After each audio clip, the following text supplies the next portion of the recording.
കുറേ വർഷങ്ങളായിട്ടുള്ള എൻ്റെ ആഗ്രഹമായിരുന്നു എന്തെങ്കിലും വെറൈറ്റി ആയിട്ട് ഒരു ഹെയർ കട്ട് ചെയ്യണം എന്നുള്ളത്. അങ്ങനെ ഞാൻ എത്തിപ്പെട്ടത് ആറ്റിങ്ങലിലുള്ള അഷ്ടമുടി വെൽനെസ്സിലാണ്. എൻ്റെ നല്ല കേളി ഫ്രിസി ഹെയർ ആയതുകൊണ്ട് തന്നെ എപ്പോഴും ഞാൻ യു കട്ടാണ് ചെയ്തുകൊണ്ടിരുന്നത്. പക്ഷേ ഇവിടെ പോയപ്പോൾ അവരെനിക്ക് സജസ്റ്റ് ചെയ്തത് ലെയർ കട്ട് ചെയ്യാൻ വേണ്ടിയിട്ടാണ്. അപ്പോൾ എൻ്റെ ഈ ഒരു ഫ്രിസി ഹെയറിൽ എത്രത്തോളം ലെയർ കട്ട് ശരിയാകും എന്നുള്ളത് എനിക്കൊരു ഡൗട്ട് ഉണ്ടായിരുന്നു. നല്ല താരനുള്ളത് കൊണ്ട് തന്നെ മുടി ഒരുപാട് കൊഴിഞ്ഞു പോയിട്ടുണ്ടായിരുന്നു. താഴോട്ടൊക്കെ ഒട്ടും തിക്നെസ് ഇല്ലാതെയാണ് എൻ്റെ ഹെയർ കിടന്നത്. അപ്പോൾ അതുകൊണ്ട് തന്നെ കുറച്ച് കയറ്റിയായിരുന്നു ഞാൻ ഹെയർ കട്ട് ചെയ്യാനായിട്ട് പറഞ്ഞിട്ടുണ്ടായിരുന്നത്. എൻ്റെ ഹെയറിന് നാനോ പ്ലാസ്റ്റിയ ട്രീറ്റ്മെന്റ് ആണ് ഏറ്റവും നല്ലത് എന്നാണ് അവർ സജസ്റ്റ് ചെയ്തത്. പക്ഷെ ഞാൻ അന്ന് ചെയ്തിട്ടുണ്ടായിരുന്നില്ല.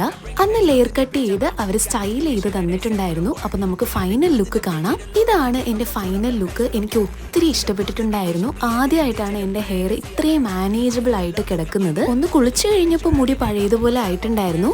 നിങ്ങൾക്ക് ഈ ഒരു ലുക്ക് ഇഷ്ടമായോ എന്നുള്ളത് കമന്റ് ചെയ്യണേ.